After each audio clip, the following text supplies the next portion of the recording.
part of the, what is a lever? Where do we use lever?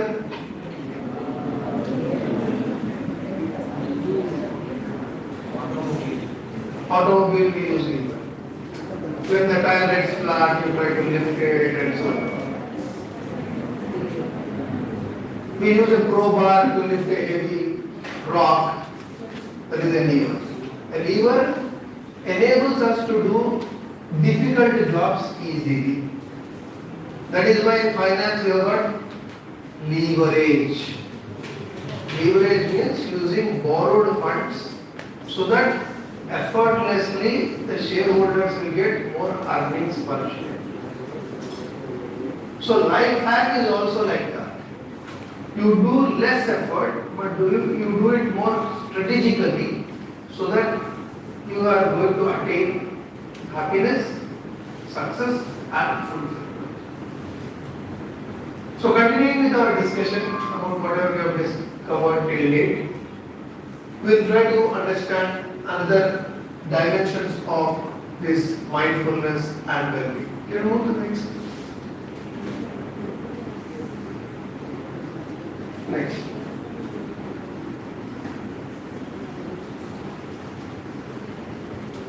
Typically, 8 habits damage our brain. Poor sleeping habits thanks to Netflix and Amazon Prime.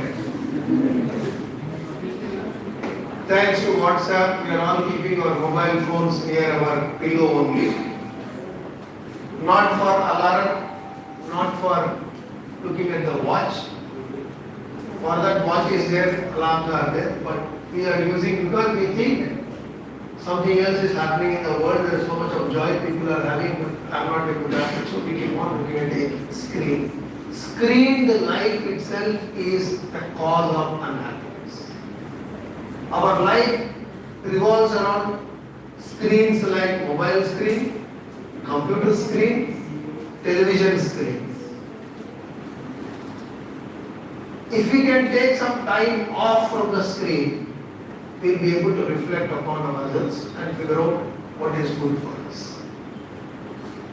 Barely moving throughout the day. There are many people who don't want to move, they are very comfortable. They think that sitting for a longer time is more comforting and all. I know one orthopedician, 87 years old orthopedician in Hyderabad. He has got a big room where he sees patients. Here he will see one patient, there he will see another patient. I asked him, why are you unnecessarily moving from here to there? He will not see any patient for more than 15 minutes. And once he sees a patient here, diagonally opposite is the chair table there once again. So the next patient he will see there. He will walk like this, sit there. Patient will sit there only, alternatively, and he will run. And he says, the only reason why he doesn't have any problems even at this age and stage of his life is, every 15 minutes he is on. He is at least walking few feet now and then, because of which his mind and body is very alert even at this age. Not only that, he is 87 years old. He lost his son at a very young age, but still, he had that. But he says, while everybody was at home and everybody was attending to him, he said, I don't want to be at home, I will do my work. He said, while I am doing my work, I am completely involved. That is what is called as the flow. Going with the flow. Going with the flow means completely involved in whatever we are doing. Suppose if you are having coffee, you are thinking about what will happen tomorrow or what has happened yesterday. You are not enjoying your coffee also. You are not living in the moment. When you are not living in the moment, the brain will consume a lot of energy. On the contrary, the brain will create energy if you are thinking something new all the time. Basically, most of our thoughts, research says 97% of our thoughts are same thoughts. If we can try to identify something new, try to learn something new, a new language, a new skill, something, if you are trying to tax your brain, try to train your brain to look at something new. If not anything, when you are walking in the campus, see what is that new plant which has grown some tender leaves.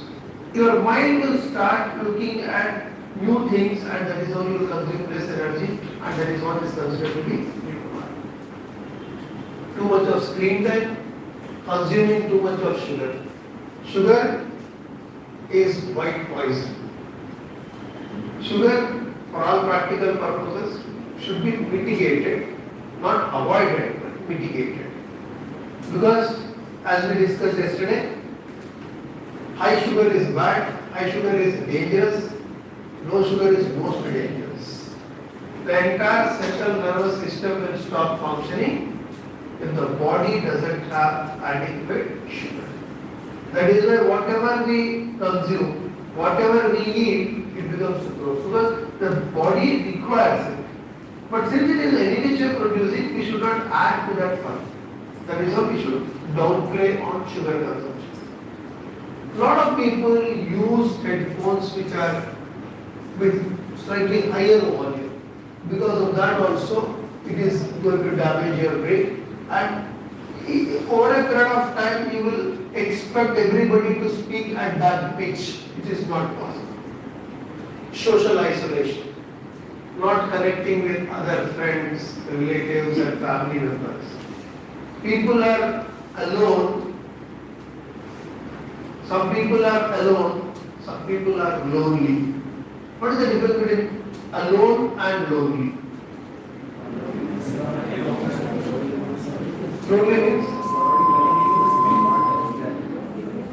Lonely means surrounding with people but not interacting with them. Alone means you are not surrounded by anybody.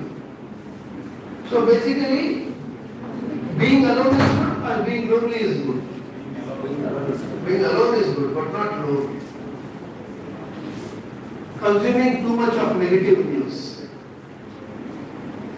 Yesterday, one person in IIT Kanpur committed suicide.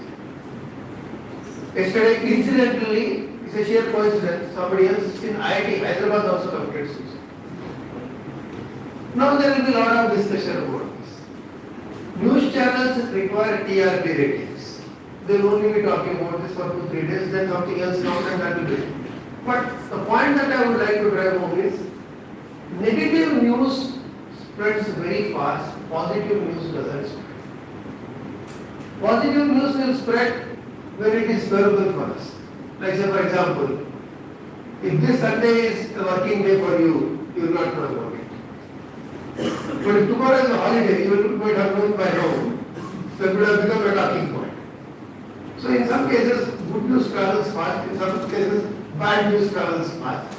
But generally bad news, only in media travels fast, otherwise it will not travel. Suppose if you get a gold medal, in 5 minutes all your friends and relatives, everybody will get to know about it.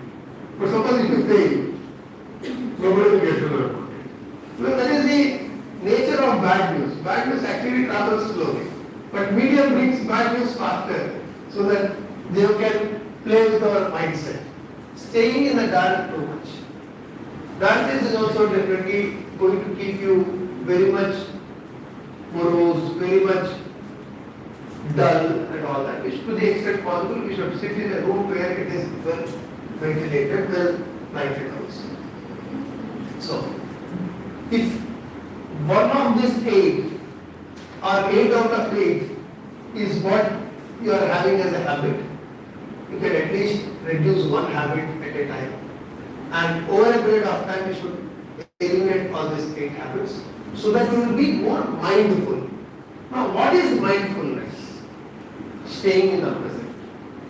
Being non-judgmental, that is most important. Actually, most of us are not able to benefit from whatever is being provided to us, or we are not able to rise to our potential because we are always thinking about the past, we are always thinking about the future.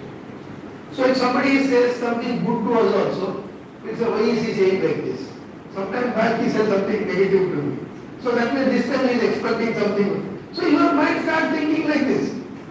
Maybe he might have done something bad to you, that's okay. But still, you should not bring that past thoughts once again, trying to again see this particular statement in that context and again trying to, make it more complex for yourself. That is not required. Next.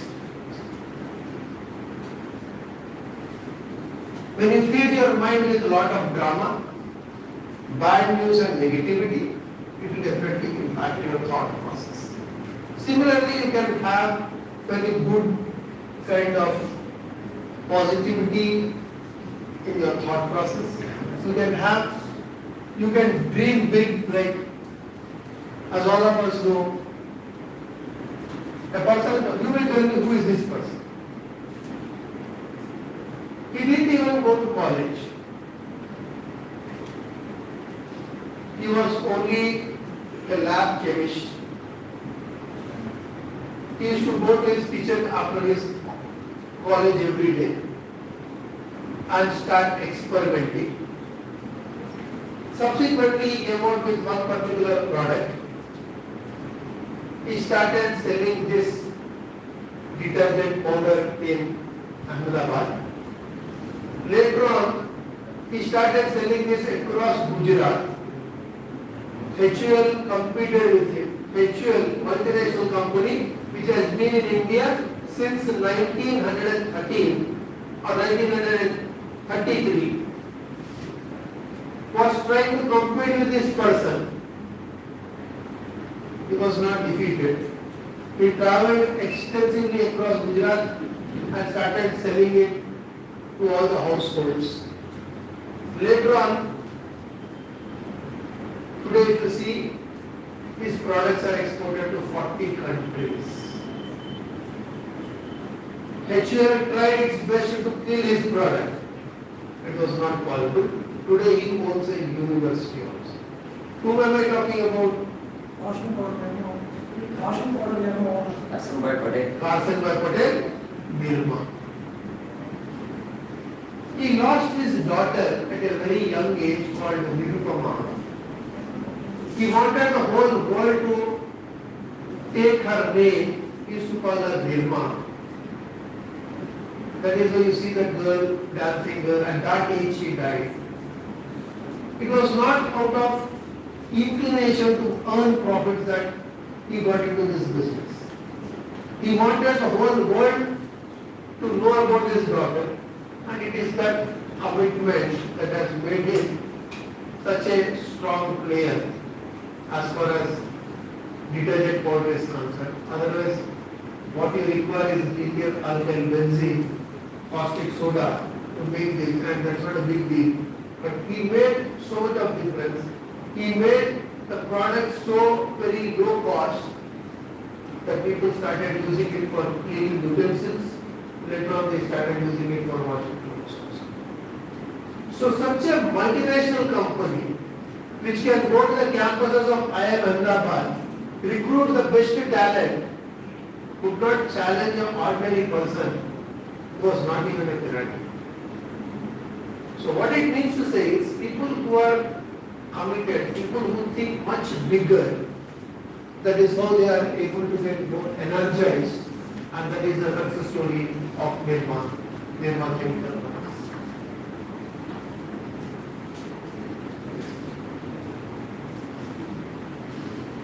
What is actually causing us unhappiness?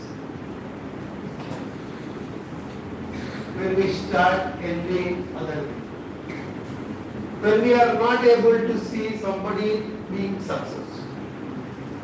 Our envy, that is why Purina TV says, neighbors envy, owners pride. Neighbors envy, owners pride. That means, whomsoever is buying Purina TV, they are feeling good. But their neighbors are not feeling good. Because you are able to see much better picture quality, much better audio quality. So you are proud of your color televisions. But your neighbors are feeling sad that you bought Purina. That is it. Neighbors envy, owners. Your enthusiasm is completely gone. Some negative event happens in your life over which we don't have control. Such a negative event will disturb us so much so that we will completely ignore whatever we have already had. I am only thinking about that negative event which has happened in my life because of which I am not able to progress in it. So, such things should not cause us confusion. Can we change? Can we change something that has already happened? But can we change something which can happen in future? So that is how we should look at it from a positive perspective rather than getting impacted by whatever has already happened and losing our enthusiasm. I live in constant fear of being hurt. As they say, once bitten, twice shy. Once something has happened, once East India Company has come to India, claiming that they will do business in India, but over a period of time they started controlling India for more than 200 years. So after Britishers left India also, our government, central government used to think, our policy makers used to think, every multinational company will become like East India. And that is why we did allow multinational companies to come to India until 1991 when we opened up our economy for foreign competition. So that was a constant fear. But when MNCs did not enter in India in a large number after 1950 till 1990, let's say for 40 years, China has gone ahead of it. Because China's progress is because of reforms which has been initiated in the 70s, whereas we did it in 90s. They are 20 years ahead of us. Because they are 20 years ahead of us, their GDP is $14 trillion and our GDP is still $3.3 trillion. You can see the difference, significant difference because of that. Because we were living in a constant fear that every company which is going to come to India will try to rule it. Why will company try to rule it? Companies are there to do business. So that is because we were impacted for 200 years, that is how we started thinking, which was wrong. I struggle with asserting myself. A lot of people don't assert themselves. In a sense, they don't want to express themselves. When you don't express, the other people will try to influence your thought process. Probably you can't say no to them, that is also lack of assertion. You don't want to hurt somebody's feelings, so you just keep quiet. Other people will try to impact you, influence you so much so that over a period of time, you don't exist at all. You will forget yourself. There won't be a personality of your own because you are being driven by others. So one should assert. Assert in a sense, you should say what is right, what is wrong, what will you do and why you will do. You should be able to express yourself, you should be able to convince somebody why you are doing a particular thing and what is it that makes you feel that it is a thing. So you should be a bit forceful in your expression also. Because maybe today in the context of a college, with your friends and also probably at home with your family members, if they are deciding everything, if they are deciding which dress you should wear or which food you have to eat, that's okay. But over a period of time, it should not happen that you lose your complete independence of thought. And over a period of time, when you start working also, somebody will tell you, you will wait for somebody to instruct you. That's not the way it should be. All your education is to ensure that you have a mind of your own, you have a thought of your own, you have your own opinion. Maybe it is not expressed because you are not getting an opportunity, but nobody gives you opportunity, you have to take opportunities. I feel trapped in my past. Some negative events which have happened. Like say for example, some people will move because once you become a professional, once you join a corporate world, suppose if you are in one particular organization, you are working as sales manager. At a later stage, you are going to become, let's say, you get a different role, you will become a HR manager. But still you will be trapped in that role of sales manager. In sales, you try to convince people. In sales, you will try to tell so many lies to make people accept. But once you get into HR role, if you are still doing that, that is not acceptable because you are being trapped in your role. That is a role trap. I have a hard time fitting in. There are some people who cannot speak in a public place. Then there are some people who just can't see 4-5 people also. If suddenly relatives come to their home, they go hide in their bedrooms. So people don't want to interact with them because they feel that I'm out of place. I'm not required here. That is how they start believing themselves to be very inadequate in all circumstances. And that is how one should make themselves accessible to others. It doesn't come naturally, but over a period of time, through conscious effort, it is possible.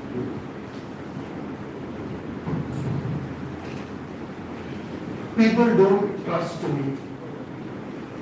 Unless we trust others, others will not trust us. And you should not go and trust anybody and anything. But at least you should. I think this is not important.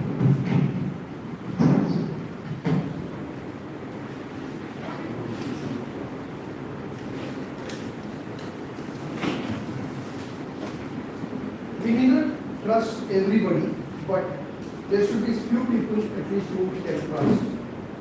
And if we can trust few people over a period of time, our circle, our network also will expand. And we don't require too many people in our life. Few people who are good, that is what J.R.D. Tata used to say. How he could build such a large business empire. He says, I have trusted few people, few good people, and they have made all the difference. There is this story about a title called The Virgin. The Virgin means somebody who cleans the floor in a church.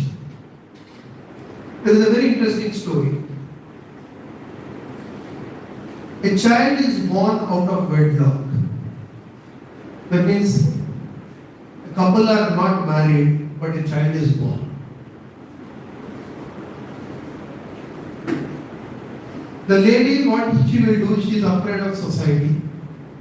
She will go to a church. Outside a church, there will be one cradle. She will leave her baby there. And she will also leave because she is also afraid of the society that a child was born without getting married. So the father of the church will open the door in the morning and he sees suddenly there is a child in the cradle. So he feels pity for the child. He will empathize with the child. And he says, let the child grow in this church. So with a lot of love and affection, he will try to nurture that baby. And this father already is very old. By the time the child reaches 16 years of age, father dies. Church father dies. And there is a new management that comes to the church. The new management will say, anybody who works in the church should be a graduate. At least they should be 10th passed. And this boy, because he's very pampered, because the father was always thinking that, he's an orphan, why should I try to be hard with or harsh with him? He'll pamper him so much that this boy has never been to school. He doesn't know anything except doing the work of the church. That meant water mopping, all that cleaning work, unskilled work, he does it. He does it sincerely. But the management says, unless you are 10th pass, we will not allow you at all. So he will sit for one sitting and all, and he will fail in all subjects, as expected. So they'll say, you have to leave this place. All the other members of the church will feel sorry for him, and all of them will, provide tuition for him. But still he will fail in all subjects also. Then the management will say, we are not interested to continue with you. You take this amount because you have been working in this church for these many years. we'll pay you this amount, you take this amount and you leave from this place. So for the first time in his life, he is in a situation where nobody is protecting him. And he has got very less amount with which he is supposed to start his life. So he'll be walking away from the church and he feels like smoking. So since he feels like smoking, he will search for the nearest shop and he will not find anywhere. He has to travel almost 3 kilometers to buy cigarettes. Then he will feel, so many people will be coming to church so often. They may also feel like smoking, but the shop is so far away. I will use this amount and I'll start selling cigarettes very close to the church. That is how he starts his business. He is not an MBA, he is not even 10th standard passed, but his business instincts will tell him, if this is required, the mind is not here. And that is how he starts business, and over a period of time he becomes so rich that somebody is building a school in that area, they'll come to him for donation. So they'll say, okay, you take this 25 lakh rupees, and he writes a 25 lakh rupees check for donation of that building. So they will invite him, for courtesy's sake, they will invite him for the inaugural. So he'll think, okay, all that I need to do is simply go there and cut the ribbon. That's not a big deal. So he'll go out there to cut the ribbon. Then they'll say, you have to speak now. You have to speak now means he cannot speak at all because he is not well educated and he is in the company of all highly educated people. So he comes to the podium, takes a mic and says, I'm not educated. Then they'll think, then the principal of this college will say, if you are not educated and you have become so rich, what would have happened if you were educated? He says, I would have become a worker in the church. I would have continued to do the same work which I was doing much before. Fortunately, I have not passed the examinations, and that is how today I have become this. I am able to give money also to others. You should read this interesting, very live story. Once Narayan Murthy had applied for a job in Wipro. Azim Premji had interviewed him. So exactly after 25 years, Economic Times has interviewed both of them. So Azim Premji said why he has rejected Narayan Murthy's candidature, and he says it is good for Narayan Murthy that I have rejected him. And Narayan Murthy also says, good that I have been rejected, that is how we could build Infosys. So things which are not in our favor, we should not feel bad about it. Maybe there is something much better that is lined up. So rather than trying to feel that I have not been successful, I have not been able to really make a presence in the corporate world, you should start thinking that if I start focusing. This is another very interesting thing. I could have shown you the video also. Once Rahul Dravid was asked, who is the greatest player according to you? Then Rahul Dravid said, it will be very difficult, you will be disappointed if I tell you who according to me is the greatest player. He said, I have worked with a lot of good people like Tendulkar, Saurav Ganguly, Virendra Sehwag, so many names he said. They are all good people. They have been very nice to me. They have been excellent, cricketers and all. But out of all the people in the world, I like Praveen. Praveen Tambe. Have you heard about Praveen Tambe? There's a movie also, good. He had been playing in Mumbai in gully cricket for more than 16 years. He did not get an opportunity to play either for Ranji or either for Mumbai. After a fairly long period of time, he has been taken in Rajasthan Royals. In one season, he didn't even get an opportunity to play. At a very late age in his life. And even on those occasions also, he was the first person to come to the pitch. He was the last person to leave the pitch for practice. At no point of time in his life, nobody could ever feel the pain in his face because he was still practicing. In spite of being elderly also, I think at the time when he actually played the match, he was around some 30 plus or 38 years. 38 years, he got an opportunity to play for a franchisee for the first time in his life. But day in, day out, he is so very committed to the game that he used to go and practice as if he is going to play for the national team, which never happened. This is commitment. I am also very much interested to tell about another story where this person is not a cricketer but is passionate about cricket. I don't remember his name, but if somebody knows, you can tell me. He is a Pakistani. He loves cricket so much so that whenever Pakistan is playing a match, wherever Pakistan is playing a match, he'll simply go to the stadium and he'll keep waving the Pakistani flag. He's a government employee. Whenever there is a match, wherever it is a match, he will go there. Whether it is in Pakistan, whether it is anywhere in the world, he will go and he will watch the match. He is in the stadium, he is waving the Pakistani flag. One day he retired. This is a very interesting story. One day he retired. His children, his grandchildren, everybody started shouting at him. You have wasted a lot of money, that's enough. But he is very passionate.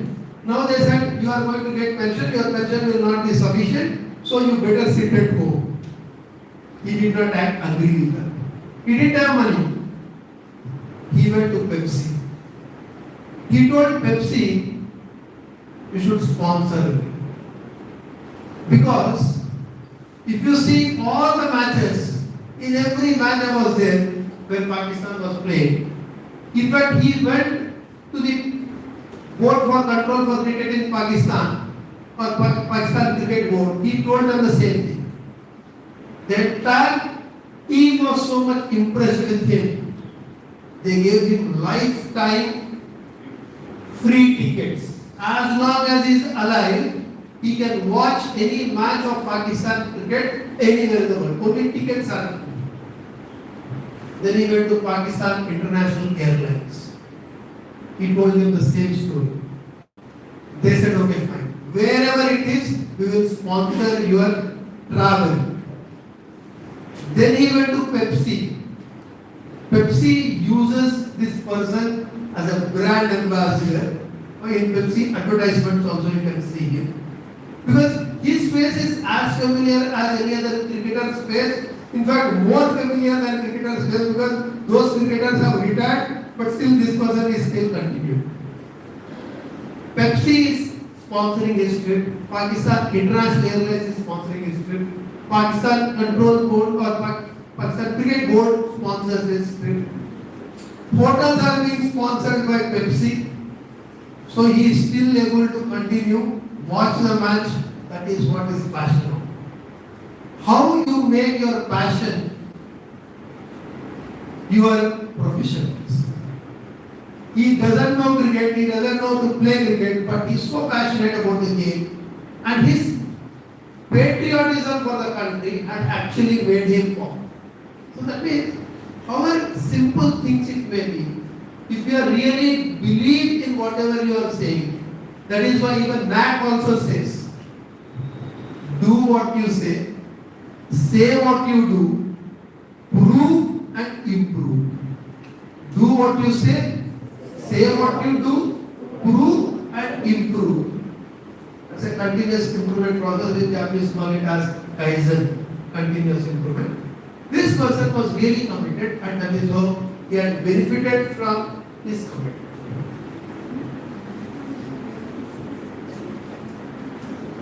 So I don't have confidence in my intelligence, so if somebody is getting more marks, I will feel bad about it, and that is the causal factor for unhappiness. I have high aspirations, but they feel impossible to reach. That is why I think in one of the sessions I was saying we should have smart goals, specific, measurable, attainable, realistic, time bound. So we should not have big goals, should be broken down into objectives, so that once you start breaking it into short-term goals, you will be able to easily attain that, and that gives you confidence.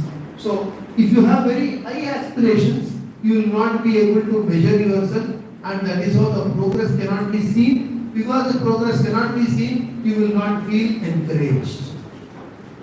I can't stop thinking pessimistically. This is something which should be gradually taken out of our system, because being pessimistic means always seeing what can go wrong in a given situation. If we start thinking like that, we will not be able to progress, because ships are very safe in the harbor, but ships are not designed to be in the harbor.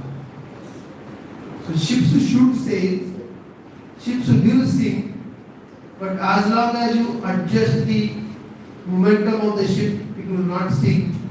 So that means it is very much possible to swim and cross the other side without being in a comfort zone for the harbor. You have to stay, you have to face challenges, and you should be able to overcome those challenges. And last but not the least, I have a secret I don't want others to know. Everybody has got secrets which they don't want other people to know. It is quite normal. Everybody will show the best face to the world, but the other side of the world, nobody wants to see it. So, typically, if we can understand what is it that is causing unhappiness specifically to us, we can overcome that.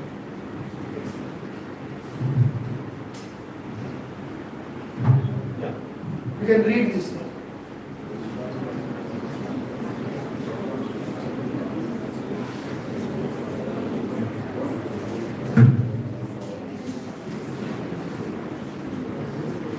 We should never react, because every action has got equal and opposite reaction. We should not react. What we should be doing? Respond. We should try to respond.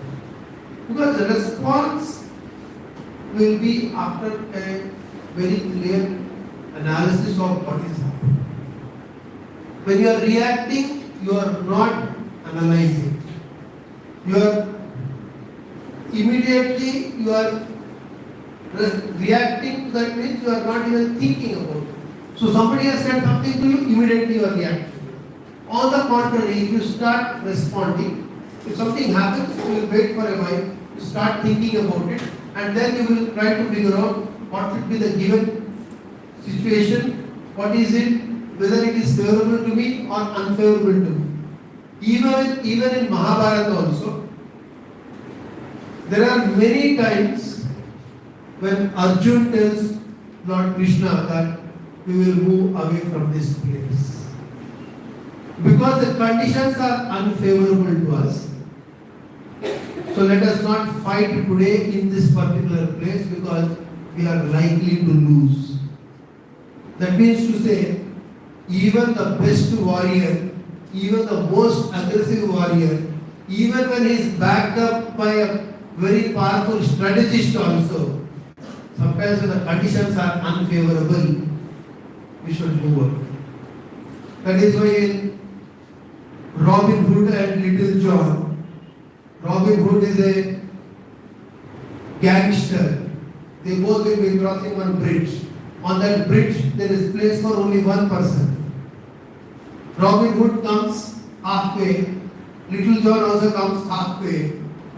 Robin Hood says, I don't give way for fools. Robin Hood is a very powerful gangster. He says, I will not give way for fools. That means you have to go back. Little John says, I'll give way for fools. And he'll move back, and he allowed Robin Hood to. So what it means to say is, we need not necessarily be thinking along the same lines as the other person. What Robin Hood did was he reacted to the situation. Little John had responded to the situation. Next.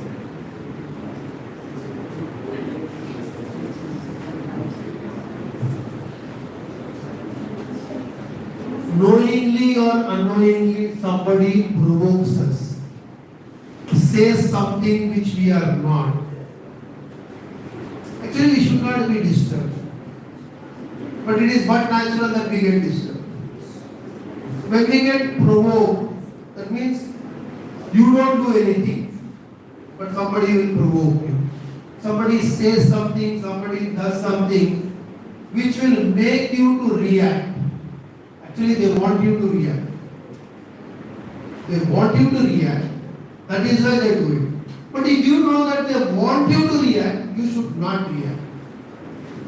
When you don't react, automatically they will feel more disappointed. Actually, ignoring somebody is the best punishment. Suppose you block them, they will try through some other means. Don't block. Let them keep sending messages. Don't read, simply delete. When you don't respond, because even when you are blocking them, you are telling them that you are so very important, so you are so very powerful that you can impact my thought process. Don't block. Let it be like that. Let them send messages. Don't respond. They will get sick and tired one day and they will stop. Ignorance is the best way of dealing with them, or ignoring them, not ignorance. Ignoring them is the best way to punish someone. That is why you see politicians also. Cheap politicians will speak. More mature politicians will not even respond. Because they know that whatever they say, it will be treated negatively only. Why should we speak? How did P. Narasimha continue to be in his seat for 5 years, managing a minority government at the center? No response, that's it. Responding is better than reacting, but not responding is much more powerful than responding. Because if you don't speak, they will not understand what is that. And they'll go mad. Because they are thinking how you are likely to think. When you are responding, they will get to know. Don't even respond.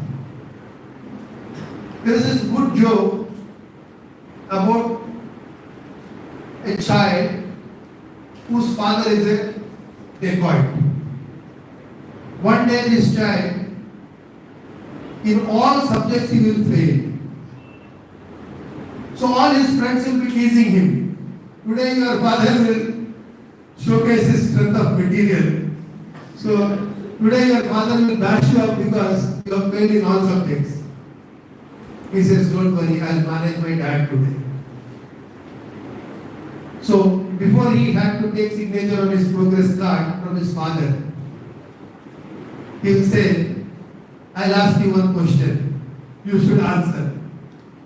If you answer it correctly, then only I will allow you to sign on my progress card. And his father will say, okay, fine. Then he will ask his father, there are so many robberies that you have done. There are so many people whom you have killed. Police have caught you. Police have tortured you. Did you tell them the truth? He said, no, I have not told them. In all these subjects, teachers have asked me so many questions. I did not tell. That is why I got 0 in all subjects. Then his father will be proud of him. He will say, good. You have inherited my DNA. You are having great potential. You are more powerful than me. You have got more capability than me. So that is what happens. Like we were discussing about the chemicals which are generated in the brain, all the four chemicals that we have discussed. But much more than these four chemicals, there are other chemicals also, which will help you to think clearly. But this happens in the first 90 seconds only. So, that is why we should not respond immediately. That is why we have to ensure that we remain calm for 90 seconds. That's why even in the game of cricket also you see, sometimes you have got a very bad, who was about to lose the wicket but survive. They just walk here and there and again come back. Because the mind can be controlled. Provided you don't get carried away by what is happening to you at that point of time.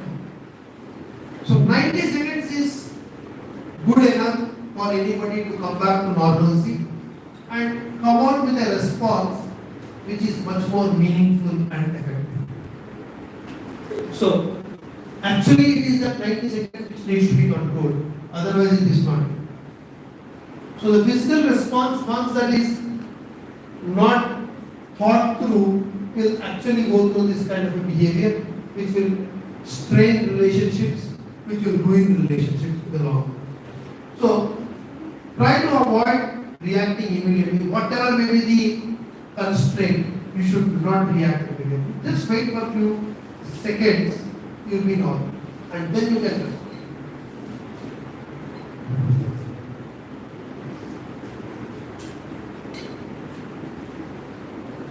Basically, the reason why the mind is not living in the present. That is why present is called as a gift, or gift is also called as a present. Present is present. We are living now in the moment, this is the present. That is why when we gift somebody, it is also called present. If you are not living in the present, you are living in the past. When we are living in the past, what is it that we are looking at? We are guilty for whatever has happened. We are regretting because it has happened to us. We are being subjected to so much of mental torture by other people. We are not expressing, we are not telling anybody, but there is a grievance. That means we are suffering, but we are not telling anybody. That actually is much more dangerous. Sadness. Something has happened in the past, that sadness continues even now. There is bitterness also. Whatever has happened is not in your best interest, that is how you have become more bitter, and you are not able to forgive, you are not able to forget. The same person is always in your mind all the time. Because if somebody praises you, maybe you will feel good for one day, 1 week. But if somebody criticizes you, you will never forget in your lifetime. Actually, in the process, they are feeling better, but you are not feeling. So, if you start forgiving people, if you start forgetting people, then it is possible for you to live in the present. Rather than thinking that this person has done like this. As I told you, on Teachers' Day, I have sent wishes to more than some 400 odd people. There were some people, the moment I saw them, I thought, why should I send? I thought, are they so important that I should think about them? So I started sending them also. Some people have actually, not been very friendly. Not being friendly is okay, but for their own, people who feel insecure, people who are hollow from inside, try every trick in the book to elevate themselves. So I have seen such people in my life, but I thought, what is so big deal about it, and I wished them. Fortunately, they also wished back. So that means probably they are also feeling guilty, but the fact that I only wish them made them feel that, okay, if he can wish me, why can't I wish him back? So I think that is how we should try to repair wherever we think at least it is working. Otherwise, you don't need to worry about it. So, either too much of the past or too much of the future with regard to unease especially whenever you have to face something which is very difficult or you are attending an interview? Will you be this calm if you are attending an interview, or you feel a bit, you become more nervous? Why do you think you become nervous? Thinking about the result of the Thinking about the result of. You should not be thinking about the result. You should only be trying to put our best effort forward. Because the result has nothing to do with your thought process. If the result is going to be negative, it will be negative. If the result has to be positive, it will be positive. But thinking about the result, many people who get out in the 90s, nervous 90s, why this happens? Till that time they were playing well. But the moment they get into 90s, after every run, they start looking at the scoreboard. Looking at the scoreboard, the scorekeeper will anyway change the board. But they are more concerned. They will, for every run, they will keep looking at the board. That is how their concentration gets disturbed. So, focusing on the outcome is something which is going to really impact your thought process. Otherwise, you will be very cool, you can be very normal in any given situation. First time in 1993, exactly almost 30 years back, I did my first corporate training. It was a 3-day program. And my boss said, in one of these 3 days you have to speak. I said, fine. That was my first job. This was in Mumbai. That was my first job. I went to Mumbai and we were doing this program. All big shots were there. Ranbax's CFO also was seated there. Actually, if I had not known them, it would have been different. But after listening to their background and all, I just came out of MBA. And when I saw these people are also there, it was a 3-day program, almost some 8 speakers were there. I was just one of the speakers. I was supposed to be given one particular topic on the 3rd day. So I thought, okay, fine, let me also get acclimatized to these people. Because I was also feeling nervous otherwise. And I am not from a good institution all through my life, as I told you. From LKG to PhD, I studied in all government schools, government colleges, government universities. So my background is not so strong that I have participated in debates and I have spoken in public places and all. That's not my background. So when I went there on first day along with my boss and other team members, my boss has introduced all the speakers to me or all the participants to me, and I was feeling more nervous. Initially when he asked me, will you do a session? I said, I'll do one session of 1.5 hours. But when I got to know that this is the background of people, I was feeling a bit nervous. Then I thought, okay, I'll do it on the 3rd day. So I thought, first 2 days when I sit along with them, probably I'll also get familiarized with the environment. The second speaker did not come. He was caught up in the thick traffic of Mumbai. There was nobody to speak for the second session on day 1 itself. And my boss looked at me and he said, will you do this session? I didn't have anything, and mind you, those were the days when PowerPoint was not yet introduced. Microsoft had PowerPoint, but the PowerPoint did not come to India also. It was that kind of a situation. And when somebody said PowerPoint, people used to say, look at the switchboard.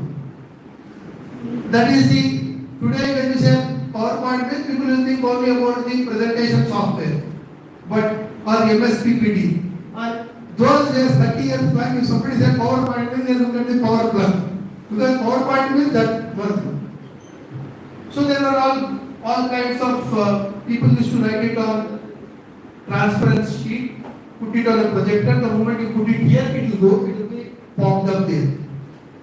And I was talking about something called as optimization in public issue and all that. That means how a company can do public issue at an optimal cost. That was my topic. It was actually scheduled on 3rd day, but 2nd day. I didn't have the transparency sheets also. You write with a marker on a transparency sheet, it is put on a projector and it will project there. So when my boss asked me, I actually overconfident all the time. I always feel overconfidence is much better than not having confidence at all. So when he asked me, actually he could have done it, but he didn't do it. He didn't have the confidence. But he said, he was asking me whether you will do it. I said, fine, I'll do it. I didn't have PPT. Nobody knew PPT in those days. I didn't even have transparency sheet because I didn't have time to prepare also because this was not expected. I had one 100 rupee note, new note with me. I have put it on that and I said I don't have any slide but I'll talk about public issue costing and all. Since it is about costing and since we do not have any slide, let me look at this 100 rupee note, I'll get ideas. I have put this 100 rupee note on that projector, thinking that it will showcase on the screen. Nothing was visible on the screen. Everybody started laughing. Because it is not a transparency sheet. If it is a transparency sheet, it will project there. This is opaque substance. Everybody started laughing. I said, don't worry. I don't require this 100 rupee note also. I just put it in my pocket and I did the session. When they did the rating after the third day, when feedback was given, my boss asked me to leave the organization because my rating was so high. Then I thought this should be my life. I got into corporate training only because I realized I was not trained in this. I was not at all trained in this. But amongst all the people, I got a high rating, and they were all chartered accountants, people with very good background and all. Then I thought, this is where my strength lies. And for the last 30 years, I have been into corporate training. I have trained even IAS officers. Every year, 140 people crack IAS examination. First 8 months, they are at Mussoorie. Next 4 months, they come to Hyderabad in a place called Marishanarity Institute of HRD. All IAS officers get trained for 4 months, and I do training for IAS officers. Next week, I am going to Raipur. Next week, I am going to Kannur. But following week, I am going it at Dattapraya Institute of Medical Sciences at deemed university, where I am training all doctors, MBBS doctors. 200 doctors are attending the course. I feel good because not that I have a background in this. I took an opportunity. That is why I feel sad when somebody is given a mic also they are not speaking. Nobody gave me an opportunity, I grabbed the opportunity. Should grab opportunities. Nobody will give you opportunities. Nobody is concerned about your career, your job. You should be concerned about your career. So, this is what is all about confidence. When we lack confidence, we will be more stressful also. We should always be having that kind of a presence of mind. Don't think about the outcome. Outcome did not come to focus on the opposite, which is income. So rather than focusing on outcome, I focus on income. And I had been fairly paid for whatever job I did, and I feel good about it. So don't focus on the outcome. When you focus on the outcome, only that nervousness is built up, or you feel more stressed because you want to be successful. Don't think about that success. Even if it had been a flop, also it doesn't matter, provided you have put in your best effort. Next.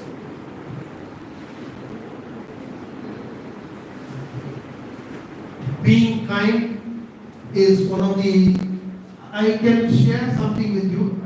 Like, I had it in my mobile, but we'll look at it later. I think it's a time for this. Whenever we are being kind, whenever you are offering a chair to somebody who is standing, or whenever I see in airport very often, because most of the airports are very small, many people will be standing. It is very unfortunate that even when elderly people are standing, nobody will get up, because people are used to so much of comfort these days. When a 70 years old person or 80 years old person is standing, nobody actually gets up also in the airport, I have seen. Or even when some lady is pregnant, if she is standing also or with a baby, nobody actually gets up and gives a seat.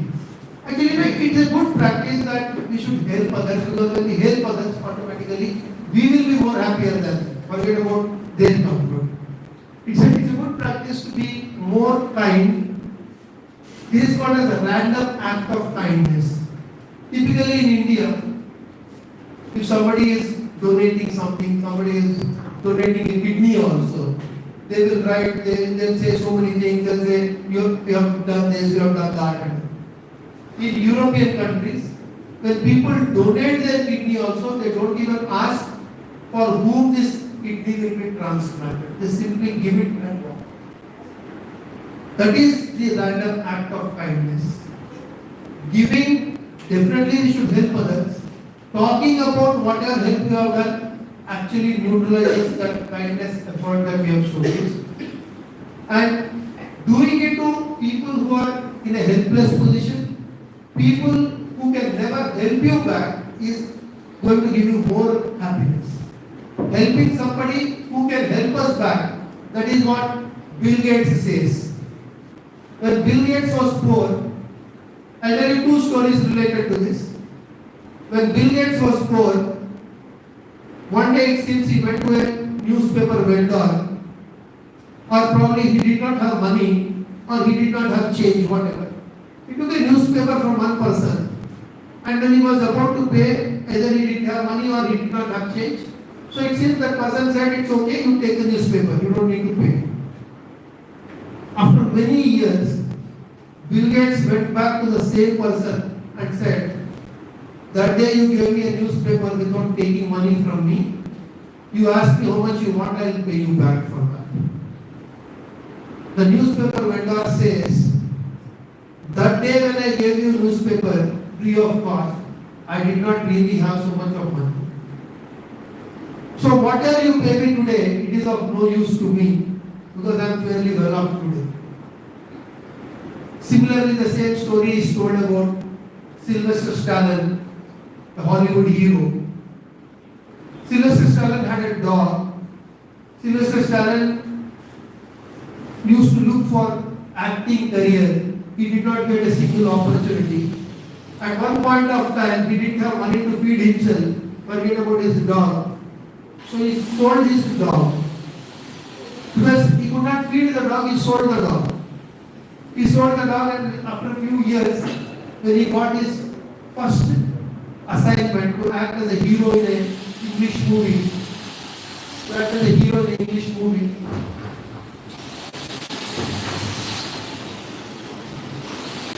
he got well paid in that movie. He went back to the same person and said, I want my dog back. The owner of the dog said, you pay me what all you have earned in the first movie. He paid that amount and he took back his dog. So he says, for me the dog was very important, not the amount that I have earned in this movie. So, it is this kind of a kindness which makes people happy. Probably if he had not bought this dog back, Sylvester Stallone would have been more unhappy. So, it is not the amount, it is the random act of kindness which actually makes people feel good about whatever they have done.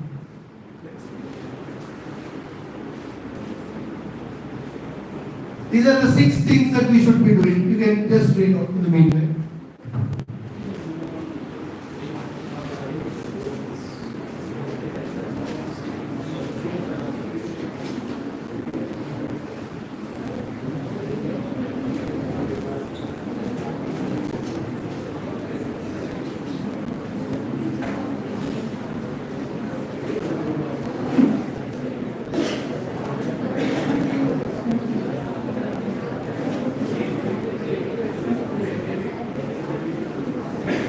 Out of these 6 things, which one do you do?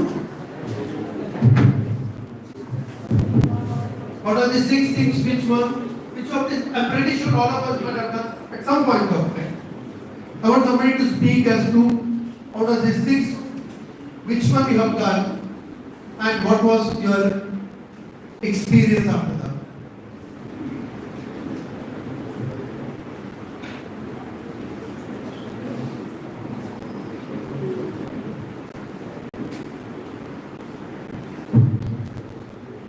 Anybody?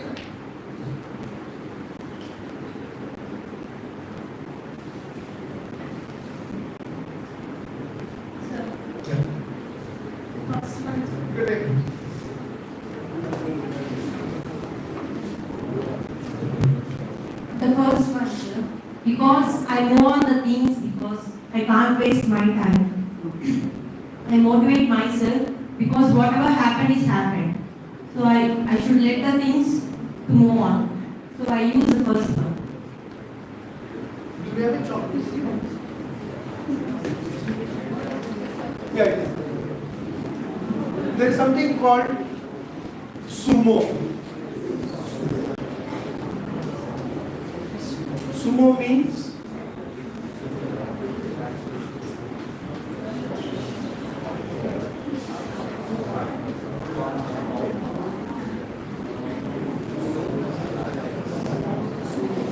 shut up and move on.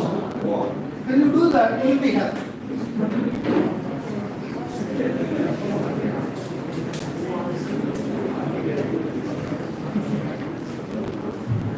Anybody else? Any other thing? Yeah.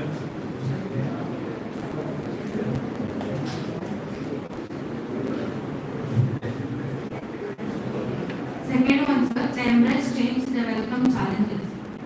Because I believe that change is the only constant in life, and we all need to.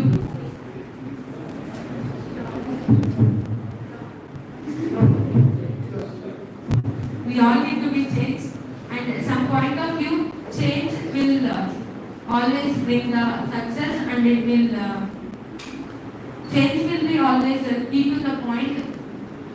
For where it has to be, and I always believe that change is a constant in life, and they welcome challenges. Yes, I always love to be challenged, and I always welcome challenges. Thank you so much.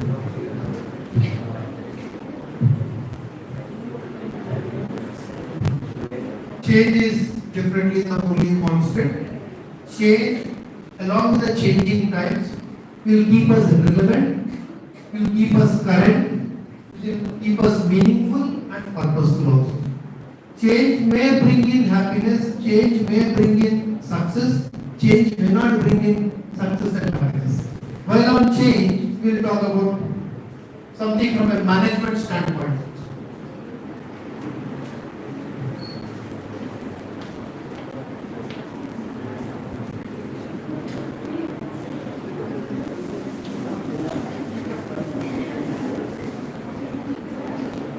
There are two types of change. Change can be classified into two types.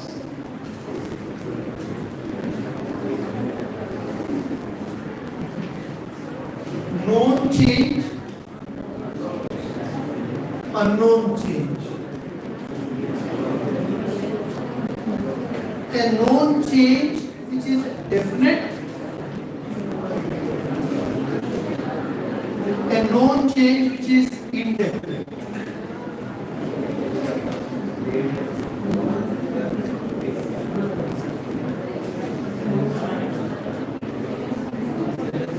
I know what will change. I know what will change. I also know when it will change. I know what will change. And I also know when it will change. No risk. Like say for example, on 8th September 2022, I deposit 1 lakh rupees in SBI for 1 year at 6% per annum.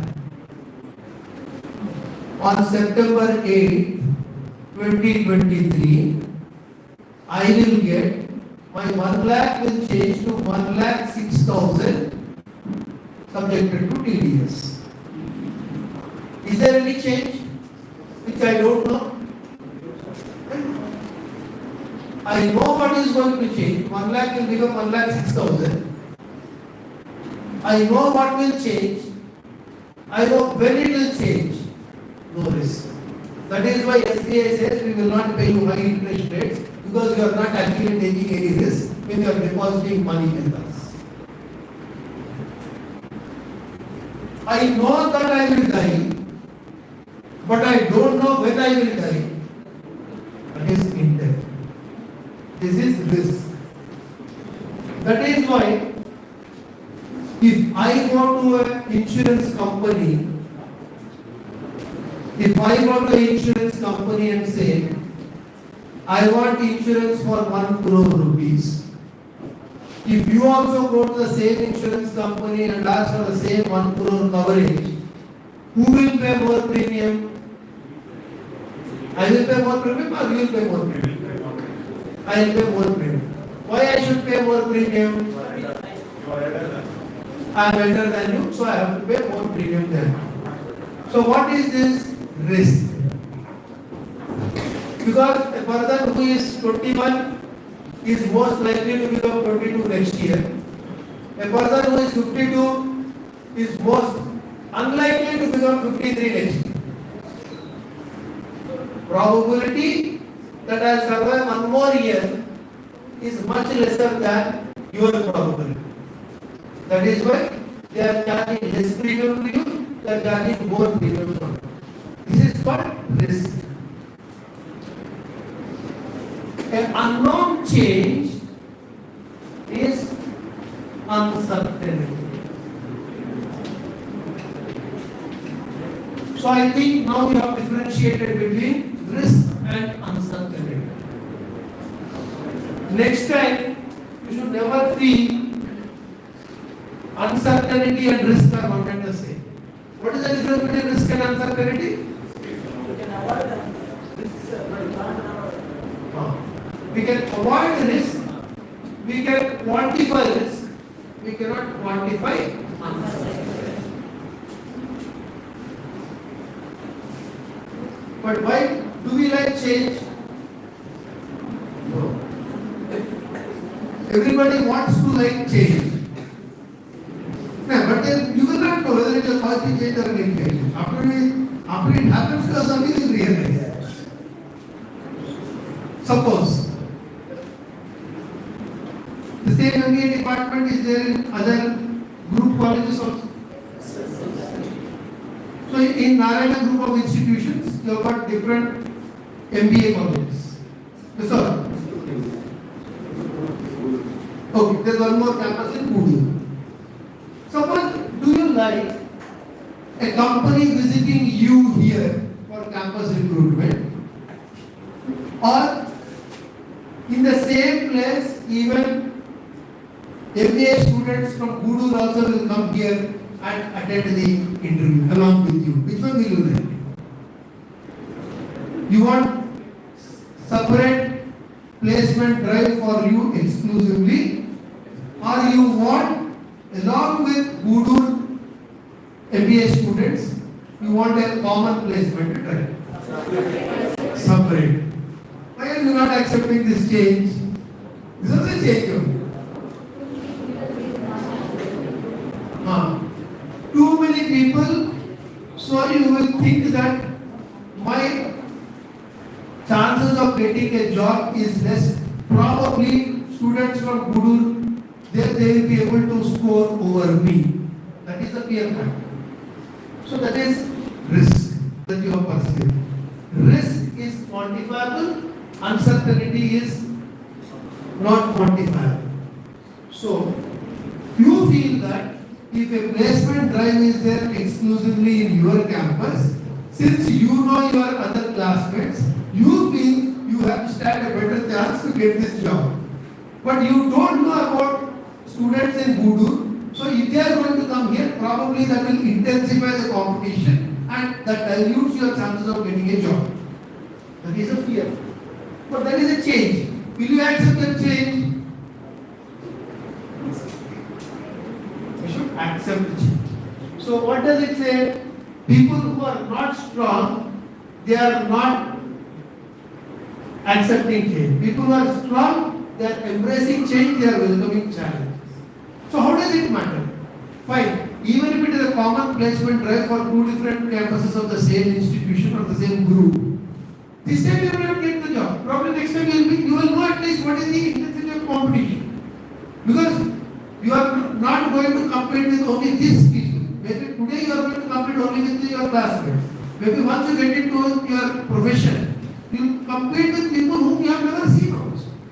So unless and until you accept this change first, you will not be able to accept more challenging times are lying ahead of you, so you will find it more insecure in that environment. So we need to accept change, and whether it is can you say as a professional that can Sidhu say, I will play only in India, I will not play outside India? She has to, in fact, people who play FIFA World Cup also go 2 to 3 weeks in advance, probably see the same kind of, they use the same kind of football also. They try to acclimatize themselves so much that whatever is the football, whosoever is making that comes from Lahore and Karachi. Earlier it used to come from Ludhiana also, but now the industry has shifted. FIFA World Cup footballs also are made from Karachi and Lahore. And people buy from the same company, practice with that. Some people go to that, wherever is the venue of the Olympics or FIFA World Cup, they will go to similar venue and they will play because they want to acclimatize their body to such conditions. But they will not say that since it is being played in the country, I will not participate in the tournament. You have to participate. Next one. Okay. Black swan and fooled by randomness. Let me speak about this while we are discussing about mistakes. I hope all of you have seen a swan. Swan. Actually, it's pronounced as swan. S-W-A-N. All of you have seen at least in books or in movies, if not in real life. They are all white in color. But a black swan is something which nobody has seen. Nobody has seen because it does not exist. So Nasib Taleb, a very powerful author, a prolific writer, he has written a book titled The Black Swan. What he means when he says black swan event or black swan is, it's a very rare event which we have not visualized or which we are not prepared, like this pandemic. Was this pandemic predicted?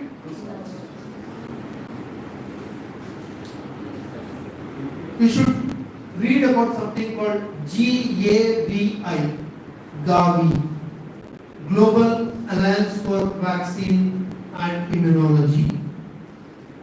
Bill Gates has donated substantial amount, not now, more than 2 decades ago.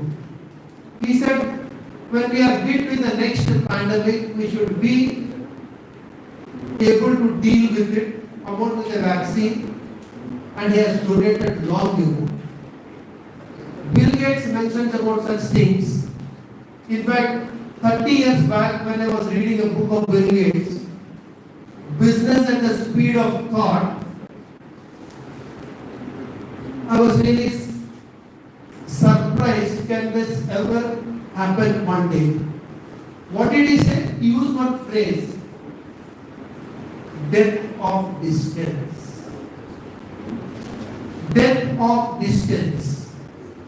He said communication will become free. Those days, our company used to pay 30,000 rupees for 100 hours of internet access. I repeat once again, you will be surprised to know. 30 years back, 30,000 rupees was a fee for 100 hours of internet access. And what was the speed? 126 kbps. 126 kbps, 100 hours, 30,000 rupees. My salary was 2,500. Our company used to pay 30,000 to Videsh Sanchar Nigam Limited, which has been taken over by Tata's. Now it is Tata Communications. So people used to check their mail, immediately disconnect. To check mails, we used to use internet and immediately disconnect. because 30,000 rupees, and we used to sparingly use it, and that 126 kbps link used to get disconnected at least 5 to 10 times in 1 minute. That was the quality of connectivity. But Government of India, Vidya Sanchar Nigam Limited, a monopoly in international gateways, used to charge them. But what Bill Gates has said has come true. There will be depth of distance. Today, you know what is the price that we pay for even 100 Mbps link. Oh, that is right. So black swan is something which we have not been prepared for. So in business, in our personal life, in our professional life, we should acknowledge the fact that there could be a black swan. Just because I have not seen, I should not say it does not exist. Suppose for the last 30 years I have been driving a vehicle. Suppose today when I take out my vehicle and start driving, can I tell the police, traffic police, that for the last 30 years nothing has happened to me? I don't require a helmet means? I still require a helmet. I still require a safety belt, seat belt when I am driving a car. I cannot say that nothing will happen to me. This is a black swan. So Nassim Taleb talks about such black swan events. When I read this book almost some 10-12 years ago, I also used to feel at times, what could be that kind of a situation which can be called as a black swan event? So pandemic proved that there are black swans. Otherwise nobody would have ever imagined that they will be sitting at home and not be allowed to come onto their own main road itself. This is a black swan event. How the entire supply chains got disrupted. How the entire manufacturing activity has come to a standstill. Even Prime Minister Modi ji also could not understand what would be the impact of lockdown. He was trying to save lives and livelihood was at stake. Nobody in their worst nightmare could imagine the impact of lockdown, and migrated labor will die because they cannot stay back and they will continue to walk back home. But this black swan event has changed the way we look at things. The Ministry of Labour today maintains a portal called e-Shram.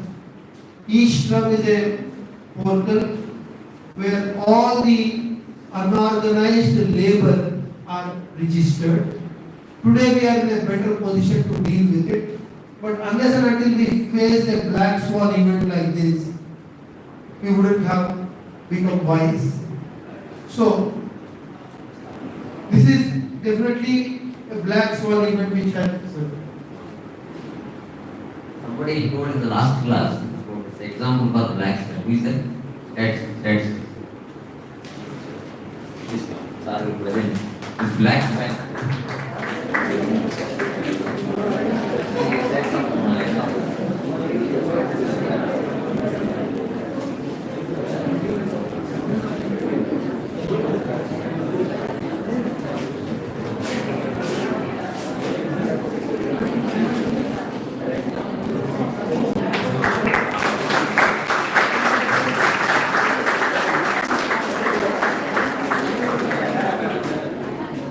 You should not only read this book, but you should give some kind of a book review presentation for the benefit of everyone.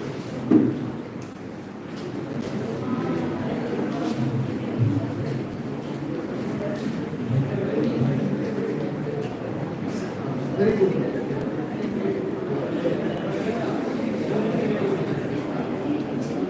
So yesterday who said about this marigold some?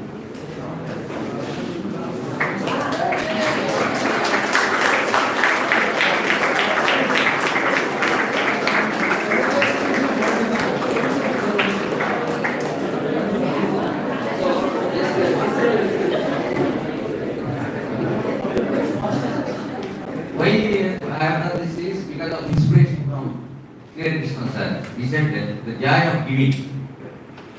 how no, giving this word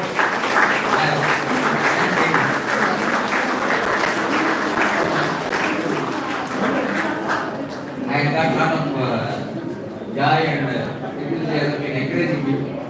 So we will continue to do that. I request all of you to participate actively, ask questions.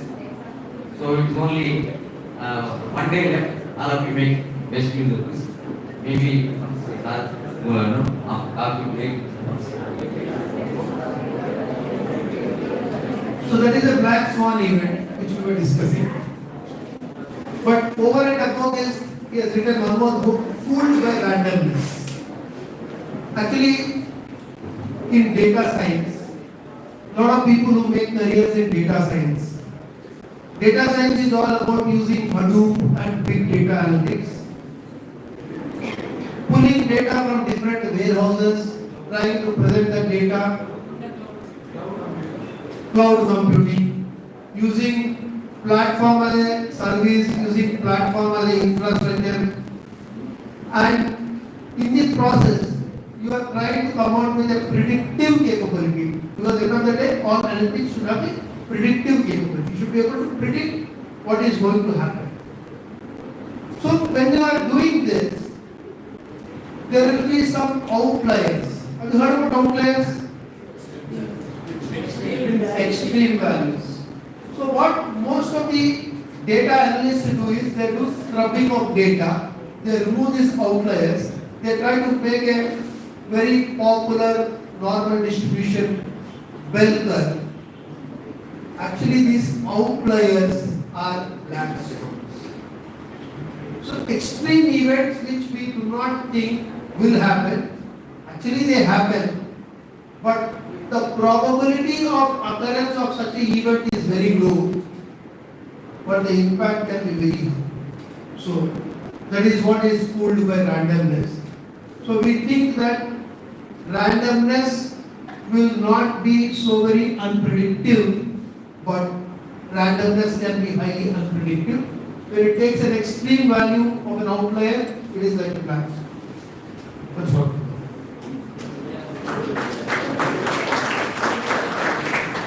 So let us look at this particular break. I think you are laughing for the break. We have a break.